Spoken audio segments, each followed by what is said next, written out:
and chess is goodness of fit. I love the wording. Goodness of fit.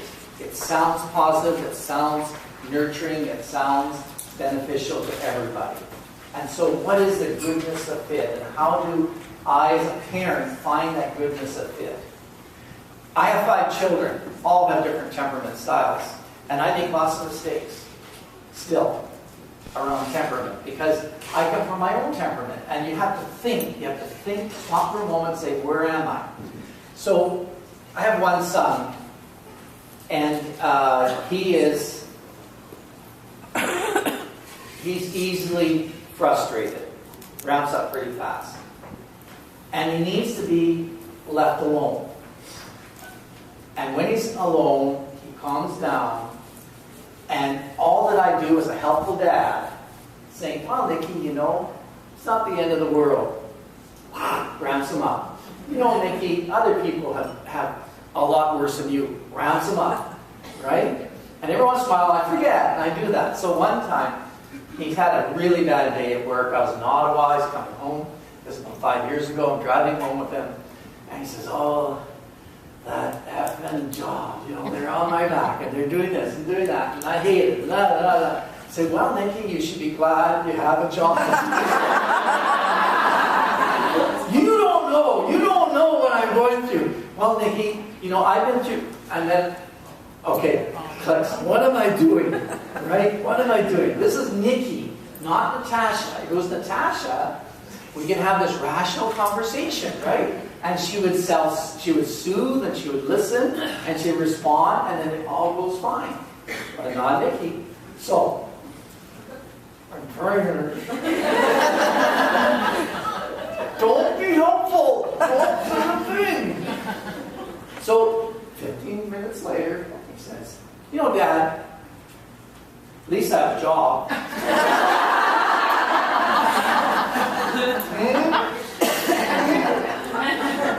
And, you know, and if I want, I can get another job. So, you know, maybe I should do a resume. Good thinking, Nicky. So there's that goodness of fit, right, at work.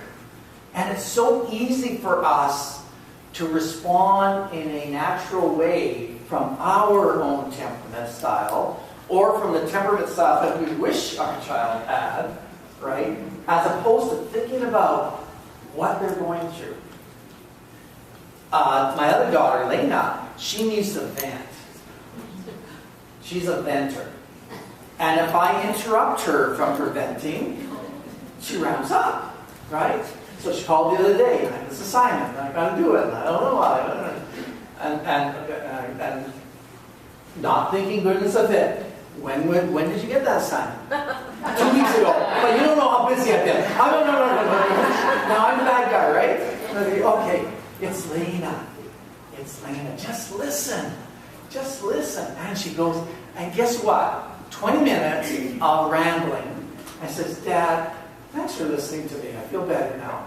Right? But it was so easy for me to interrupt that because of my need to have her respond or think the way I do or move to resolution and problem solving too fast. So there are in all of our lives, Tasha's and the Nickies and the Lenas and the Julies and the Franks and the Francises and so on, right? And our key to that goodness of fit is being able to suspend our temperament for a moment and to see, what does the child need? Where do they need me to be? There's a wonderful, it's called Sunshine Girl. How many have seen that? There's a great part where the boy finds out, because he's colorblind, he can't be a pilot, I think it was, and that was his whole dream of his life. And he just melts down in the car, right? A huge meltdown. And they're traveling across the country with the dead grandmother or something. And it's a really good story. And he gets out of the car, goes down the hill, and of course they're yelling and screaming, come on, we got to get going, we got to move on. And this little girl And I can't remember her name in the movie. Olive? So, well, see if you can do something. And she just walks down the hill, sits beside him, puts her arms around him, puts her head on his shoulder, doesn't say a thing, just is with him. And he says, okay, time to go. Gets up and goes. So that's a really nice example of her finding the goodness of it, going where he was and not forcing him to be outside of his temperament.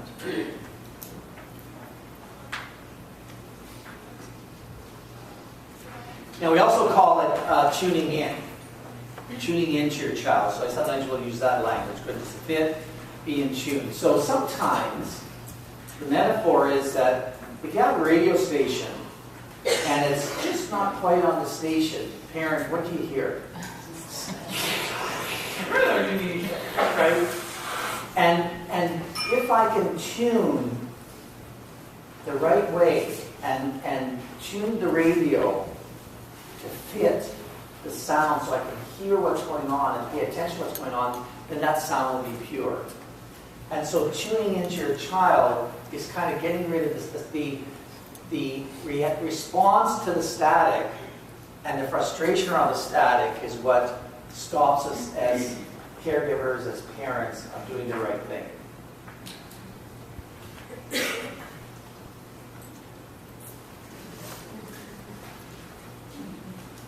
So what affects goodness of fit? Certainly the temperament of the child, the temperament of the parent, poor environmental conditions. So we do know the social determinants of health will impact the relationships that people have. Mental illness of parent or child, attachment issues, and biological issues of the child or parent. If they're FASD, ADD, if they have sort of a genetic illness as well.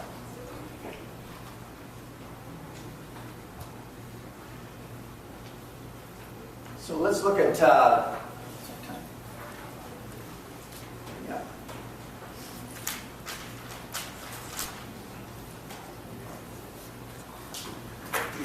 there's lots of amazing research happening out there now. Back at the University of Maryland, this is one. Students are brought in at 9 months for the second assessment of the temperament study.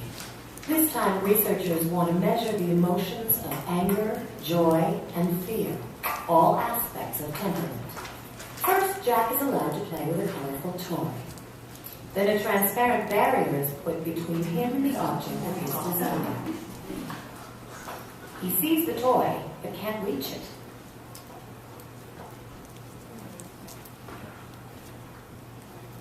No matter how frustrated Jack feels, he won't give up. And when he can't do it on his own, he tries to charm the researcher into helping him. That must be so hard for him. Emily, also 9 months, is of a different temperament than Jack. So she's more laid back. She gives it 1 or 2 tries, but then gives up.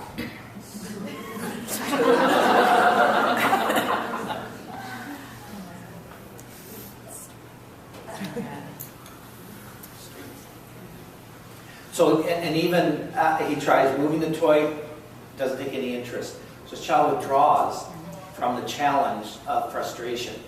Right? So he's frustrated and he doesn't respond. Where the other child, he has the ability to stay focused and to keep trying.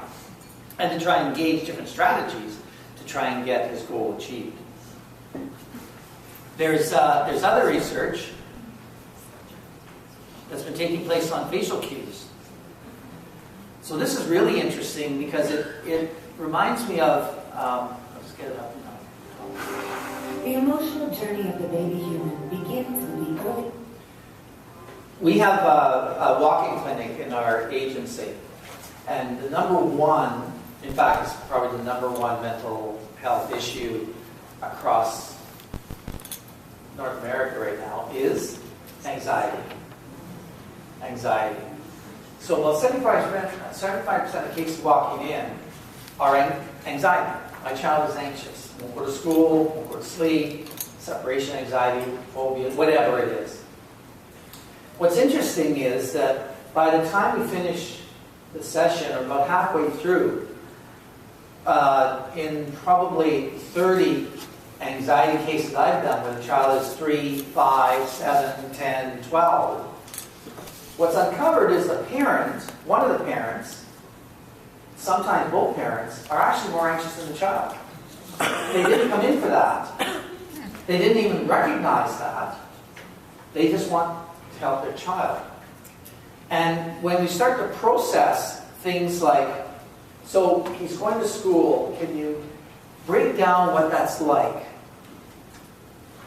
So what do you actually say or do? Oh, well, I reassure him. Well, give me an idea how that works. You're not going to get bullied. You're not going to get hurt. It's going to be okay. Okay, come on. You love school. The kids won't. You're not going to be stupid. You're going to get everything done, right?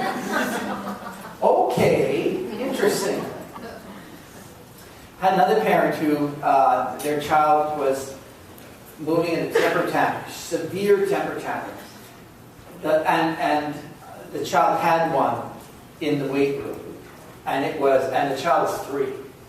The child was in total control. Parents were totally not knowing what to do, how to respond. I'm saying she's having about 10 of these a day. And the mother says, and I taped it. Because I want to show you what we're living with. Well, I got an idea already, but I'd love to see it. Just to see what the steps are, how this breaks down. So I watched 2 minutes of this tape of this child melting down and getting worse and worse and worse.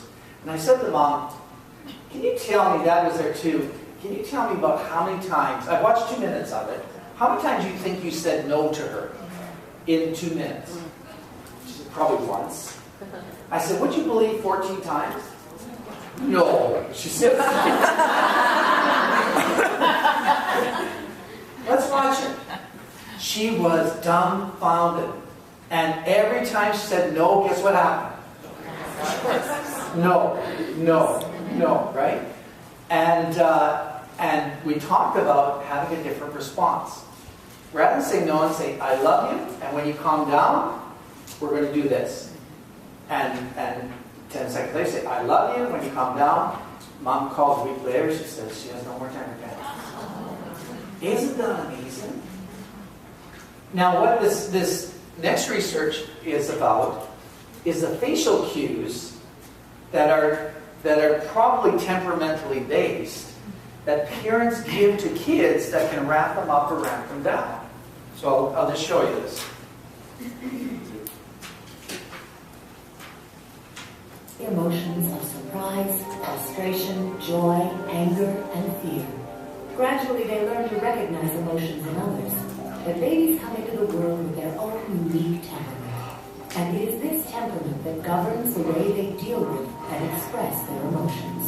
So what happens when that temperament collides with the outside world?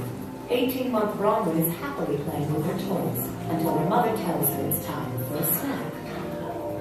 Bronwyn doesn't want to tear herself away, but her mother insists and asks her to help clean up. The baby human is often interrupted just when it seems she's having the most fun. It requires the baby human to comply with someone else's wishes. The snack seems so far away as Bronwyn has to suffer getting dressed, getting washed up. These are frustrating moments in the baby human's life. But what makes a child overcome their emotional reactions and comply? Is it only a question of discipline? To what extent does the baby human's compliance depend on their temperament? 9-month Jack has returned for another visit to the University of Maryland's ongoing temperament study. At the beginning of the session, Jack's mother is trying to get Jack to read his own book. I want Mommy's book. This book is not for me. This is for Mommy. Jack? In this part of the study, Dr. Amy Hain wants to chart the relationship between temperament and parenting. Then a plant designed to pique the baby human's curiosity is brought in. Jack's mother is instructed to treat the plant as if it were a dangerous electrical outlet and not let him touch the plant.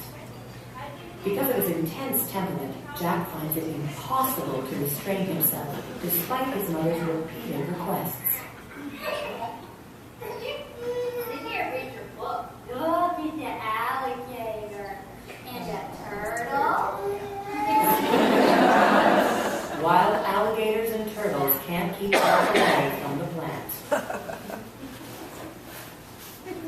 9-month Emily, who previously exhibited a laid-back temperament, has also returned to the lab. Emily's mother has no problem getting Emily to play quietly with her plant. In comes the dangerous plant. No. Emily gets her first warning. Unlike Jack, that's all she needs. She completely forgets about the temptation. Because of Emily's easygoing temperament, her mother doesn't have to work hard to get her to comply and enjoy her magazine. Jack's mother is living over. This study shows that parenting is heavily influenced by the child's temperament. If a parent wants their child to cooperate, they have to take their temperament into consideration. With Jack's temperament, the only solution is to remove the plant from his sight.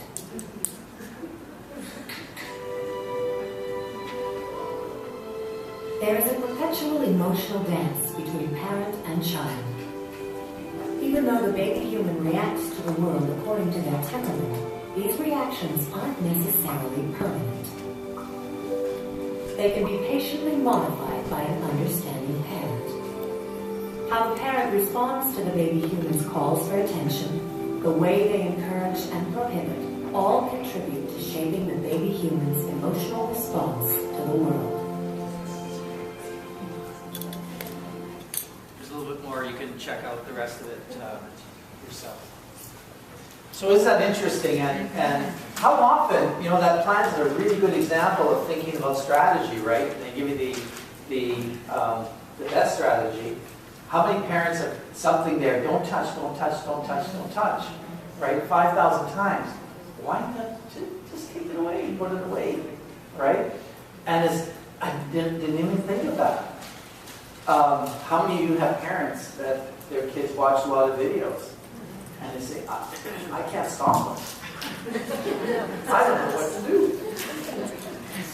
I don't know that there's batteries and switches and plugs. Right? And I actually had a parent say, yeah, but if I unplug the TV, I don't watch it. Interesting. So sometimes you need to sacrifice that. Yes? I've often had parents where if there's something their child is getting into, and I say you don't have to remove it. And they say, well, they have to learn that they can't touch. What do you respond to that? If we back up a bit, before you can explain it, do the temperament chart. Help them understand temperament. They will then understand that what they're doing is they're ramping their child up in temperament as opposed to calming them or dealing with this in an effective way. That's the magic of having that discussion about temperament and not just jumping to strategies. Yes? I have a question. What about when the object or whatever it is, what if it can't be removed? Well, sometimes it's removing the child, right? Or it may be putting something in front of that. So it's not, the visual is very drawing. And of course, there's always limitations on that. So you might have a...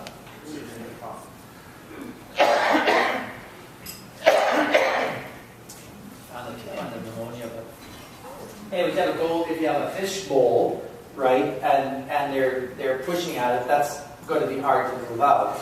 And so there you may want to look at some different type of cueing and having the child learn what they can do so that they go to the fish bowl. And it's like one of our children when they were very young, they would hit a lot. So excuse me, like slap you, right? And what we did for all of our children is we would take their hands and say, "Nush, nush." I don't know what nush means. I think it's French for something, right? It's soft? I don't know. And what would happen is, they would actually do that, the nudge, right? So they would learn to respond differently. So sometimes we need to take a track of finding different strategies, and we'll have some more examples of that. There was someone just told me the story yesterday about their child. I'm going to try to remember it. When her child was upset, and he'd be just a little over a year old, she would pick him up and say, "It's okay, it's okay, it's okay." He would calm down, put him back to bed. And did this for several weeks, and he calms down fairly quickly. So one time he starts to cry, and she goes to the door, and she hears him. And guess what? It's okay. It's okay. And he fell asleep. How amazing is that? Right? And we've seen examples of that, but we don't use that understanding enough. And we don't help parents use that understanding enough. Now, is that going to work for every child going to do that? I don't know. Probably not. But some will. And there's different strategies that you need to find depending on the uniqueness of the child, depending on the capacity of the parent. Some parents will not be able to use certain strategies because it's just beyond them. So we need to simplify it. We need to make it concrete for them. We need to make it possible for them to do something different.